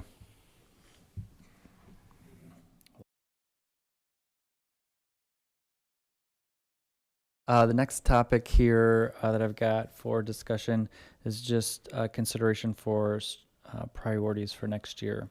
So what I've done is provided the school board with 4 possible areas for investment next year. The 4 areas are family support. And initially I gave it to you as intervention. I think this is probably, to be more specific, intervention monitoring. Third category is classroom instruction, and the 4th category is career pathways. And I just provided an initial first blush at what it might look like for us if we were going to focus in on 1 or 2 or all of these areas. I don't recommend that we do everything that was on the list that I provided for you. But as we start getting into our budget planning, our professional development planning, our staffing discussions for next year, it will help us when we're coming to you and either asking for requests or reallocation of staff. It will help us know if we know where some of your priorities are. So what I'm hoping to do is just hear a little bit from school board members on areas here that they might think are more important to invest in or to focus on. And then I'll do some tweaking and then come back and maybe we can talk about this again in January, and that will help us do some planning. So, if I could start, I think 4 things to really focus on is too many. To do well, right? Hmm? We could do 4 things average or maybe 2 really well, so I'm in favor of focusing a little more, but my vision, at least for me personally, of what we're trying to accomplish next year is to close the achievement gap or continue to close the achievement gap. So I guess my question to you would be, of these things, or which ones do you think would be most effective in helping us close the achievement gap? I mean, why are the students who are underperforming, besides the obvious of the language barriers and all those things, which we are addressing to some extent, but why are those students underperforming, and what would give us the best chance to succeed? You're asking me right now? Yeah. Well, I mean, generally speaking, if you Yeah. have any thought, or you could come back with that, it doesn't matter, I'm just. Yeah, out of pocket, I think probably our classroom instruction is designed to hit most of our students. Most of our students are succeeding. Our teachers do a good job. We can always get better. We have great teachers. We have great teachers. They're wonderful, yes. I think probably we have a lot of work to do in identifying what's working well with our interventions, monitoring those. And I think we have some family support. We have some growth in family support that we need to work on. I think what you saw from Dr. Moran is probably an example of what we need to do more of, which is building communities within our school family that people feel comfortable coming to us. They feel comfortable learning from us. They're willing to bring their children because they want their children to be comfortable in the school. It's more engagement. They're building trust. And she's helping those families navigate our school system. So that's an example of probably increased family support. I would probably say our struggling students probably need more of those 2 left categories. Just so you can envision that the students that are, for lack of a better term, falling through the cracks, we know they're struggling, but we really don't know why. I mean, we kind of know why, but the interventionist could get in there and identify it, and then we'd also work with them to give them more support overall to try to be. And with their family. And with their family to be more successful. Correct. And then you piggyback classroom instruction to that. Yeah, we will always need to work on classroom instruction. I'm not trying to de-emphasize any of these areas. No, they're all important, I'm not, but because we're giving our students who are not succeeding at the same level as other students classroom instruction now. Correct. And doing it very well. We have good teachers. I don't want to sit here and say that we don't. I don't want anybody to ever think that. I just think we have to come up with a different strategy, or at least try something different, or we're not going to close the gap. Which made me think of something else, by the way. This is off topic just a little bit, but when you start to close the gap between the ethnicities and their performance, you are going to improve the performance of the ethnicity that's outperforming the other ethnicities, because some of their students are failing as well, right? Correct. So you're going to help some of them. So that number goes up. So if that number goes up and this number goes up, this number may be improving more than you think, but that number's moving with it, right? Correct. I mean, we really have to look at the details as we go forward, I think, to really understand if we're succeeding or not. Yeah. And I think, we are, at this point. We know we're doing a little better, so. I do think a new, considering a person in the district or multiple people in the district that can help us with interventions. I've called those an intervention coordinator in the past. We had that in front of the board in the last year, but we're unable to hire. But that a person like that would fill a need that we're not able to fill right now in terms of monitoring what's working, identifying students for those interventions at a system-wide level. I also have on here maybe looking at some type of statistical software that could help us with return on investments, as well as considering doing some type of universal testing. We received 9th graders, and the first time we really have amazing data points on them is after the year started. Significantly into the year, we start getting pass-fail rates. We might want to consider some type of universal testing in the fall for at least our 9th grade and maybe our 10th grade students as well. How are we measuring success or lack of success of the programs that we have right now? Most of the measurements, I believe, are based on, we do a lot of work around pass-fail rates. We're not necessarily consistently monitoring skill attainment. Are there other metrics that we should be measuring? So I think if we had a more universal testing approach for all students, we could then, before junior SAT, for example, be universally testing reading levels, math levels, for example,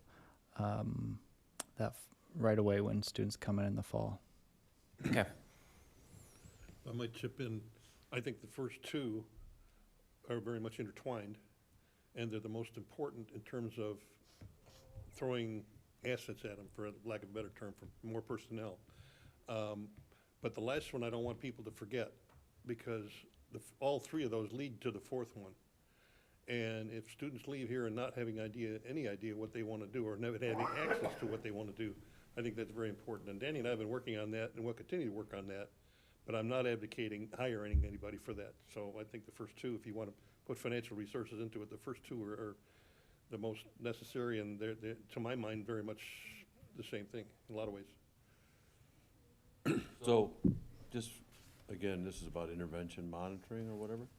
We couldn't hire those positions last year, or something along those lines. The way that we proposed them, we couldn't hire them, Because we were correct? trying to hire teachers. Correct. To try to intervention. Do you think this is a certified teachers type position, or is it more of a counselor type position? I'm just asking. I'm Yeah, spitballing. what we realized last year was it was hard to hire. You really want somebody that has some experience. You don't want to hire someone fresh out of college for this position. And it is difficult for many reasons, for us to hire someone and place them with an advanced degree on our salary system. We do have some options for that with psychologists. Sometimes school districts do run these using a psychologist position. We might also want to consider just transitioning it over to administrative position. The job market would open up a lot if we're willing to put more money into it as a psychologist position or an administrative position.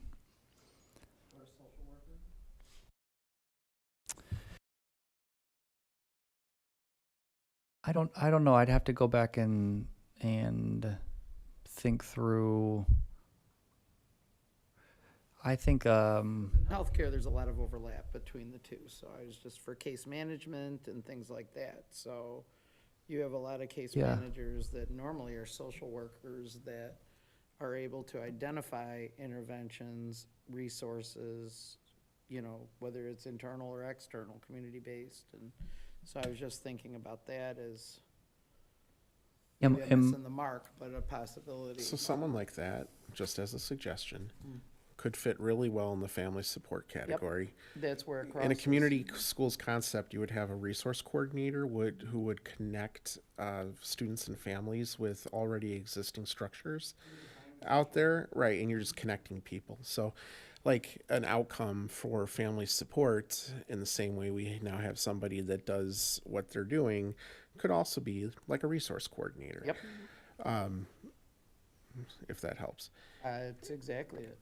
My 2 cents, if we're having to prioritize, first off, how do you pick? I mean, they're all needed. So it's like picking your favorite kid. But That's easy. Yeah. Yeah, this is on. Brandon, All wipe of that you, from yeah. the recording. No, I mean, our core mission is to educate students. So classroom instruction and intervention monitoring, tier 1, tier 2. Unless we have that really, really well refined, we're doing and I see like new intervention coordinator listed as first bullet point under both. And I know we didn't fill it, but maybe there needs to be a new iteration of that position. But you know, all the work with Danielson, looking at coaching staff, whether that's by discipline or just instructional coaching, intervention staff, unless we have a solid tier 1 instructional kind of program going on here, then everything else is patching what could be when our resources could be going into that core. Until we feel like we're at a point where, and the core is good right now, but if it's on here, that leads me to believe there's probably some more work to be done. Otherwise, it wouldn't be on here. Because family supports, we can get to in other ways. We already have a good start. We already did create a position. There could be an additional position like mentioned, or there could be just what I stated, which is how about somebody takes a look at this community is rich with different social service agencies. Maybe it's just a matter of connecting all of them, giving them a space within our school to work out of, giving them, because we have space in the schools, stuff like that. The career pathways we're going to be forced to do anyway because ISB's mandating it. So we're already down that path. But if we're not educating kids, then the rest of that stuff is, we have to make sure our core programs are solid. Otherwise, we might be patching something that's a symptom of a bigger issue. The only thing I would say to that is, and John said it best, we have great teachers and we have a great core program, and there's always work to be done, right? But I think like when we talk in terms of some of the data we saw earlier on in the year, where we're seeing certain minority groups, achieving less well than they had been, I think that we need to look at maybe more targeted approach to what we're talking about instead of just I'll say blanket or system-wide approach in a classroom instruction category. And that's what leads me down to even the equity audit, just making sure that the problems we're seeing are not something we're creating systemically, something that we're not aware of, but it's causing some of our own problems. And then also focusing time, effort, resources, teachers, if you want to call it classroom instruction, but focusing it on some of these areas where I think we can all agree. I mean, my son is a product of the honors and AP system here. They're very robust. We have so much, and when I look at us, we have so much differentiation and so much resource put into a large, great curriculum. But we have data that's showing we have kids slipping, in our system, and we're not catching them as well as we should. So I guess I'm saying, when I say that, I look at intervention monitoring, which is something that you've talked about, all these positions that we've hired. Are we right-sized in the areas where they should be, and are they doing what they should be for what we need, right? They could be doing a lot of great stuff, but it might not be actually solving some of the problems we really need to solve right now. And then also family support, when we talk a lot about these students that are struggling, whether it's English as a second language or some of the kids that are coming in out of district, for the first time or whatever, the family engagement component of that is something we're identifying in a lot of our discussions in the committees, right? So I don't know, I just feel very strongly that we can talk about generalized, coaching staff and whatever, but when I start thinking about the data that we really have been concerned about, we've been talking about, I start looking at family support and intervention monitoring as two ways of saying, are we headed in the right directions and focusing on the right areas that we might not be doing the best in and we need to do better? So we might be saying the same thing, and Okay. hear me out. I would almost take components, not all, of that equity audit. I agree. And it really should be an intervention monitoring. So what I'm saying, and by the way, coaches look at data, not just academic, but also at the discrepancies between different groups. I think there's a piece of analyzing our assessments, analyzing our grades, and that could somewhat fall into the intervention monitoring, not just academic, but just in monitoring in general, a lot of this stuff. There's pieces of the equity audit that certainly fall into family supports, but the academic pieces you could shove over there. So I don't disagree at all. I think you could break the two out. All that stuff is yet to be defined, and I don't discount. I mean, we all live here. We think Warren. We wouldn't be doing this if we didn't think very highly of Warren. But then, why did this end up on our slide here? There must be some thought that there's possible ways to improve after years of budget cut and disinvestment in it could be the teaching staff and supporting our teachers even.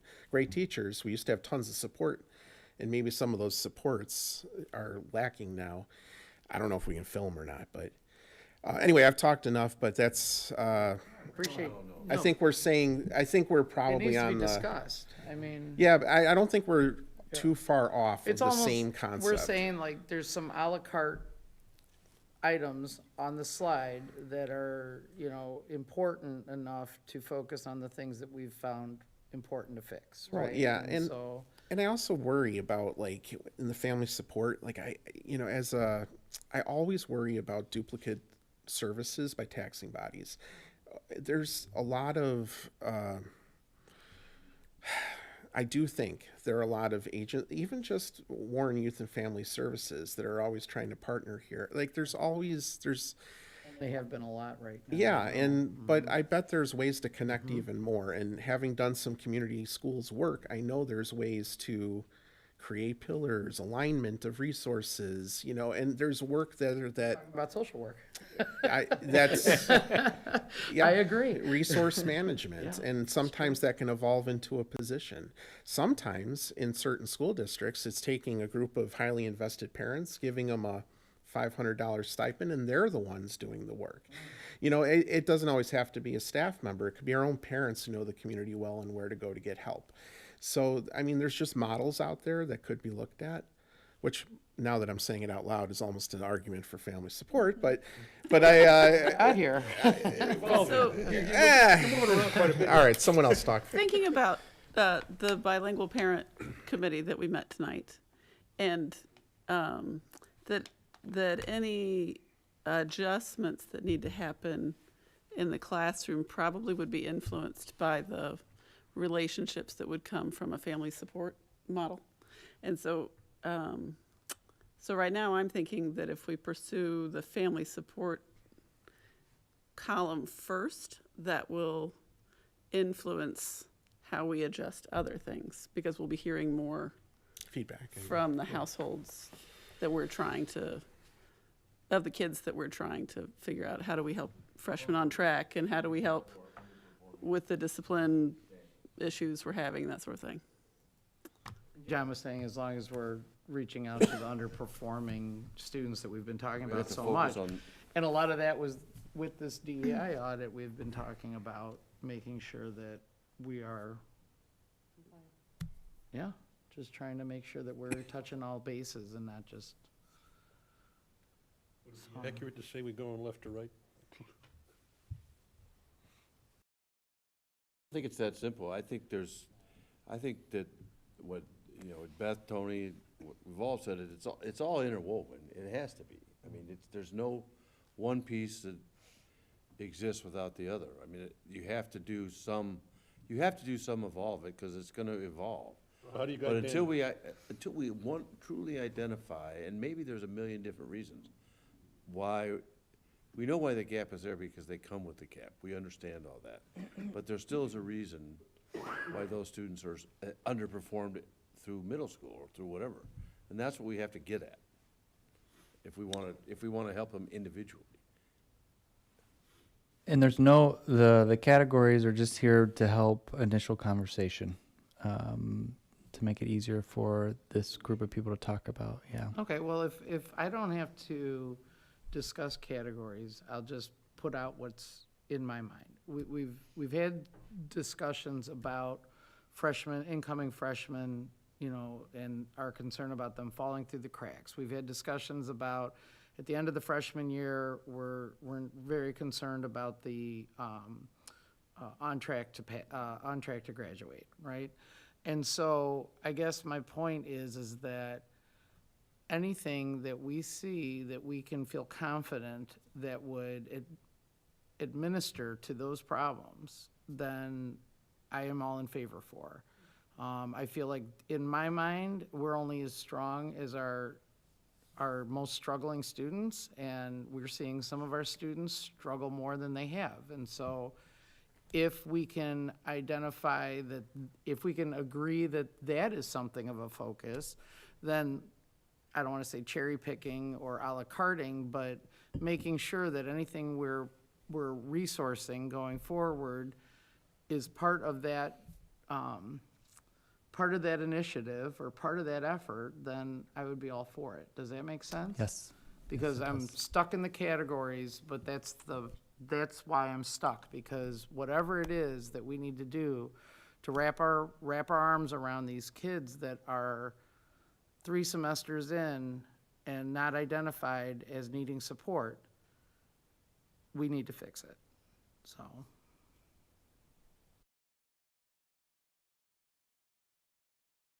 And actually, that makes sense, because. I think that wraps it up pretty good. Yeah, good summary. They're not gonna catch up if they don't catch up starting in their freshman Right year. away, yeah. This is So when we really, talk about coaching staff, as Tony was talking to me, you know, it doesn't have to be, okay, then we focus, you know, it may be, part of that is coaching our staff to identify, and I'm not a teacher, and I'm not a support, and I'm not anything, but whatever you guys need to do that, we need to consider it and focus on it and put some resources into it. I appreciate this. I know sometimes the meetings get late, but this is really, really helpful to understand where you're at, and I appreciate the conversation and the different perspectives. We'll go do some work on this and come back in January with another iteration.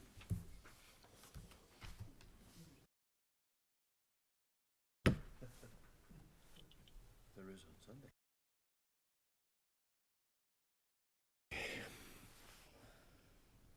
Good. Next up is an action item for the approval of summer school program.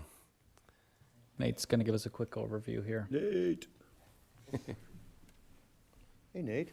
How you doing? Good, how are you? Good.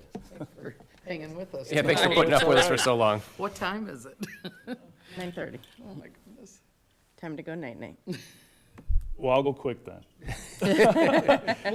I'm coming, yeah, I hope. I'm coming here tonight to present to you the summer school packet to be approved so that we can get started with communicating with parents, putting information on our website, and then opening up registration so students can become enrolled. A couple of different changes. are that it's starting June 3rd and it's going through July 11th. We have our extended school year programming at the Almond campus, and I'm not going to read that for you. You can see it up there. What I want to kind of highlight is how we enroll students. I give information out to the families. We send it home. There's a link that they can click on that brings them right to a registration form. Because this is the last year of offering summer school free to everyone who wants to do it due to the ESSER grant, we are able to kind of simplify how people enroll. In the past, when we've done it, you had to pay for it and you had to kind of purchase a course. Because they don't have to do that, it makes it a little bit more simplified, and we can service whoever needs to take summer school for either enrichment or for remediation. We also have a couple of changes in our programming for the summer. What I wanted to point out is that we are not going to be offering Algebra 1 remediation. And the reason we're doing that is because the math department and curricular department, they want to be able to, with algebra, for students who are struggling with algebra, they want to bring that to them in person. They feel that it's a stronger and a better way to work with students by making sure they have the foundation doing that in person. And the way that we do remediation courses is through an online course so that we can have staffing in the summer that can monitor multiple courses. And then also the Algebra Skill Building course, which is something that we've offered in past years for incoming freshmen. That's kind of rolled into our Achieve program. And our Achieve program is a program that we take identified students and then we give them the supports that they could use in order to make sure that they're successful when they come here.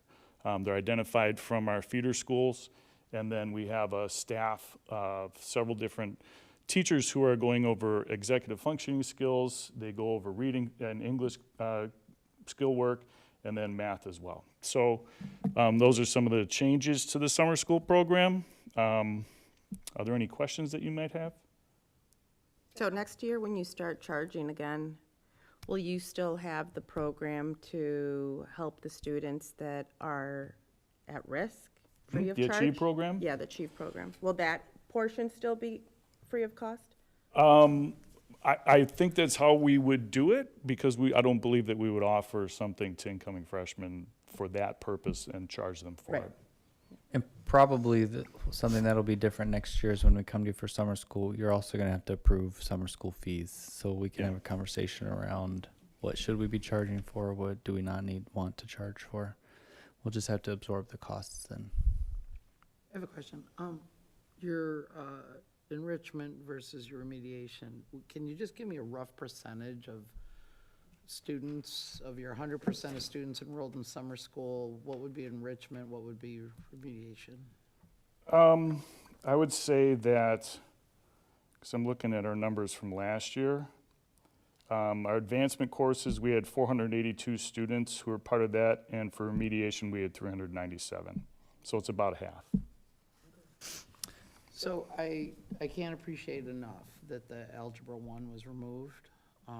Having seen someone struggle in that over the last year or so, I just can't imagine that being an online course. But having seen someone take an online course, remediation, this summer, it was an eye-opener for me, just because I didn't realize if someone fails a class, our solution was that we were offering an online course that was basically monitored or proctored, or I don't know what the word is you guys use, but by a teacher. And I'm just curious what the decision process has been, or what are the thoughts around, somebody that's struggled and failed in a coursework, presenting them with an online solution versus when we're offering, I think health is online, but let's say economics, I believe, is taught in person, or several of the other, I don't know, you call it enrichment or advancement class, right? Advancement. Kids that are not necessarily known to be struggling in these courseworks, they're taught in person. And I guess I'm just, we just had this discussion about identifying our kids that are not on track and what are we doing with them? And then I'm just trying to understand the difference concepts between? of how we staff these programs in the summer and why we choose to do in person for one and not in person for the others. Well, one is that the students had already taken the course, so they've been through it already. So it's kind of trying to bolster the skills that they have. And with the Edgenuity, the way that works is that they are able to take like a quiz at the beginning of each unit, and then it shows whether or not they need to continue through that or not. So if they already have that skill, then they can pass through that and go to the next one. So it's basically at their own pace. So it hits and targets skills that they need to work on, which you can't do necessarily in a whole group setting if you have a teacher there doing it with them. So it kind of hones in on what they need to work on. Additionally, it's kind of a staffing issue in terms of finding enough teachers to, say, teach an English 1, and then you have an English 2, and then you have an English 3, and then you have your senior English. So trying to find all the staffing for that, and then you have the threshold of the number of students that you can have in that course in order to justify having a teacher in there. So because of that, because it's a cost-neutral kind of a thing that we've always tried to present to the board, it's always been a goal of the board to have it a cost-neutral program. So in order to kind of balance those two functions together, it was that was one of the reasons we went to that direction. So when you have an in-person course for a course that's the student's never taken it before, you're instructing that student for the first time. So that's why we have them in person as well. But we do health online, right? That's true. So I'm just trying to wrap my head around it. I appreciate your information because that does make sense. I guess, so you might have, what is the lowest number of kids in any remediation coursework, would you say? Is it 2? Is it 1? Is it 10? Like, I'm just curious what that. I guess I don't quite understand. So you have a the number of remediation courses offered, right? Yeah. So how many kids, what's the lower threshold of the number of kids enrolled in a certain class? Is it like 2 kids that need to take Algebra 2 and? I you said don't have there's that a threshold for in the having a past, teacher. in the past, what we've Yeah, done, sorry. the threshold I think was probably 8 to 10. I think it was however many students would be able to justify the salary of that teacher. So I think it was somewhere between 8 to 10 or something like that. And how many, what's the low point of enrollment for some of these? Is there 1 kid in? Some of them are like 3 to 5, 7. Okay. Yeah, for the remediation courses. Is it fair to say, Beth, that where I think you're heading with this is cost neutral may not be the current? That's where I hear you. Is there, it may be, with all the work with equity and some of the discrepancies we're seeing, cost neutral and having passed the referendum, cost neutral may not be the biggest factor anymore?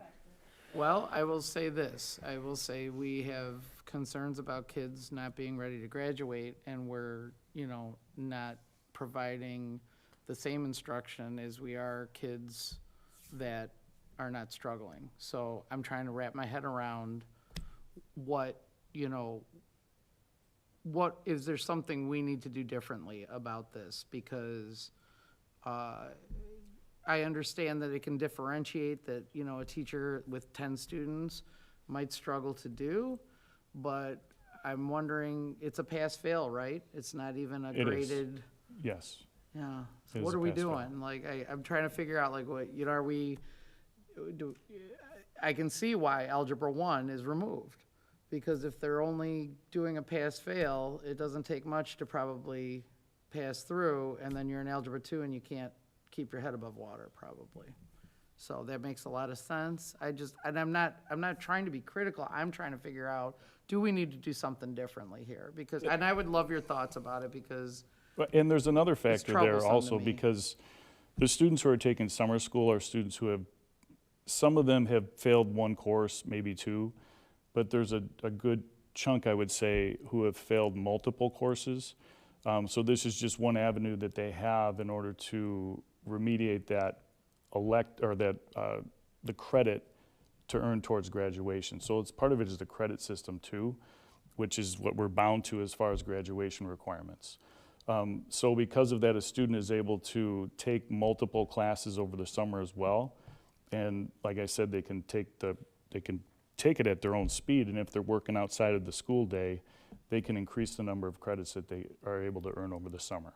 And if you're doing it with just one course or two courses, they're limited to being able to make up one credit for the summer, as opposed, because it's a half a credit per 6 weeks that they can do. My father is in my head right now and telling me that you're not hearing anything about learning. No, You're hearing about credits. I understand. I understand the academics of the discussion, but Yeah. I just don't know. I'm concerned we're not. I think what we're she's not in the trying to same say is if direction. the student is already struggling anyway, and then we give them a self-motivated class, that's not working most of the time, or may not be.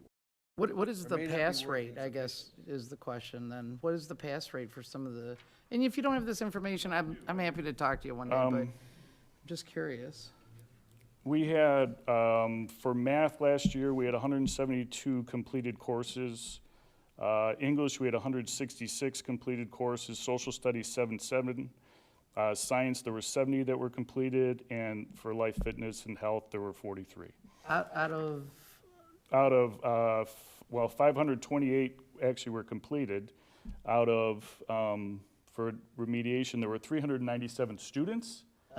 So they were able to, yeah, so they were able to complete 528 courses for those 397 students. Yeah, I appreciate Mrs. Pope. One of the most frustrating things for me, having been in high school for all of my professional career, is recognizing that societally our systems reward credit attainment in high school over skill attainment. And it's really tough as a system because part of what we're talking about is skill deficits. Part of what we're talking about is Identified skill deficits. right? And Then we have some level of, like, do kids just know how to and do they want to play the game of school that you layer on top of that? And summer school does always feel, for a lot of people, including, I know when Nate and I have talked about what works and what doesn't work, there's a part of it that just always kind of feels yucky because you know they're not getting the same experience that they get when they're here between August and May, but you're also trying to fit these social expectations around credit attainment and the state requirements that you have for credit attainment. It would, I think, be refreshing for us if we had some, next year when we go through planning for this, if we had some space to kind of rethink some things. Maybe the finances part of that will help us need to rethink some of those things. But I think that would be great if we had some permission to go back and imagine it differently next year in the fall when we start doing our thinking about it for summer 2025. I think you're getting the green light from all of us to think differently, not focus so much on being cost neutral, but figuring out what can we help with the kids that are in remediation and help them succeed. Yeah. and go from there, maybe. Yeah. I think that that would be helpful, but I think, Nate, we don't want you to take this personally, Nate. I have the same frustrations. I know. I hear what you're saying because like what Danny was saying, like there's the constraints of graduation requirements that, and you think of that for some students that school doesn't work for. So regardless of, and I know it sounds like backward and all that, but regardless how many interventions and everything we put into place, the bottom line is that kid needs a high school diploma. And once that kid receives a high school diploma, whether or not we would say that they learned everything that they could learn, that high school diploma is going to help that student vastly after they graduate, more than if they don't even get the high school diploma. And because of the number of courses that they're allowed to do, and that's kind of part of, that's a big reason why we kind of moved to Edgenuity, was because of that very reason. Because once they complete those credits, unfortunately, it's not the same as every other student who is taking school seriously. And I'm not saying they don't take school seriously. I'm not saying that they're unable to do school. They might be There's a lot of different self-motivated, they factors that might go into be- that, which you all understand, you've been talking about all night long. The reality is that diploma is a huge, huge advantage for that Respect student. that, I do. And definitely, we don't want to tie any hands behind their back. Yeah. By trying to create some solution to a different problem, Yeah, right? right. I would never, and I respect that there is only so much time in a day in each semester. Yeah. We've had these, Danny and I've exhausted him probably with these conversations. So I respect it, and I'm trying to learn more. Yeah. And I appreciate your perspectives, because it's given me a lot to think about, especially with the differentiation and the low numbers. But I appreciate Danny maybe taking a harder look at this next year when we have some time to tool and see what we can do. Yeah. And I I welcome appreciate that. all Yeah. that, all the input you've given. Thank you. Mm-hmm. Hey, maybe next year when we could align some of these conversations up when we do curriculum guide. It's kind of some of the same types of conversations, and we can get an initial kind of run at some of the conversation earlier in the fall. I think that would probably help. We can see if we're on the right track for next year. Great. We are still asking for the board to approve what we've got. Yes, in we front are. of us this year, right? I hope so, otherwise we're not having summer school What are we at here all. for? I didn't give my answer. No, I'm just kidding. Oh. I'm kidding. Ask away. Yeah. Any other questions? Anyone? Okay. If not, I move to approve the summer school program for 2024 as presented. Second. Roll call. Motion by Schultz and second by Anderson. Mrs. Squires. Yes. Mrs. Martinez. Yes. Mr. Carlson. Yes. Mrs. Pope. Yes. Mr. Demonte. Yes. Mr. Anderson. Yes. Mr. Schultz. Yes. 7 yes, motion carries. Thank you again, Nate, for everything. Thank you, Nate. Next up is an approval for an intergovernmental agreement between us and some other people. Gio, is this you? Yeah, we don't have anything to add unless you have Okay. specific questions to the rest of the items. We've got an explanation in there. If you have questions, we can answer them, though. Questions? If not, I move to approve an intergovernmental agreement between Warren Township High School District 121 and Community College of Lake County District 532 for college and career navigator services. Second. Roll call. Motion by Schultz, second by Anderson. Mrs. Martinez. Yes. Mr. Carlson. Yes. Mrs. Squires. Yes. Mrs. Pope. Yes. Mr. Demonte. Yes. Mr. Anderson. Yes. Mr. Schultz. Yes. Motion carries 7 yes. Next up is the resolution on the final aggregate tax levy. Last chance. Any questions? If not, I move to approve the resolution authorizing final aggregate tax levy for the year 2023, which includes the certificate of tax levy and separate resolutions for Illinois municipal retirement, social security, special education, leasing, and CEDAL IMRF by the Board of Education of Warren Township High School District Number 121, Lake County, State of Illinois. Second. Roll call. Motion by Schultz and second by Martinez. Mr. Anderson. Yes. Mr. Carlson. Yes. Mrs. Pope. Yes. Mrs. Squires. Yes. Mr. Demonte. Yes. Mrs. Martinez. Yes. Mr. Schultz. Yes. 7 yes, motion carries. Next up is an approval for a disciplinary recommendation. Any more questions or commentary?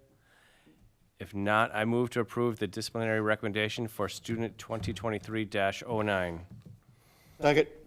Roll call. Motion by Schultz, second by Anderson. Mrs. Pope. Yes. Ms. Martinez. Yes. Mr. Demonte. Yes. Mr. Carlson. Yes. Mrs. Squires. Yes. Mr. Anderson. Yes. Mr. Schultz. Yes. 7 yes, motion carries. Next up, I understand Dr. Weisman is going to read the entire district board policy and exhibits. Oh, no. After all the scholars. Am I incorrect on that? You are incorrect, sir. Okay. Only if we get to leave. I'm sorry, I didn't mean that. I think you did. Anything you want to add to it? Okay, great. Wow. Yeah. Anything else we need to talk about tonight? No.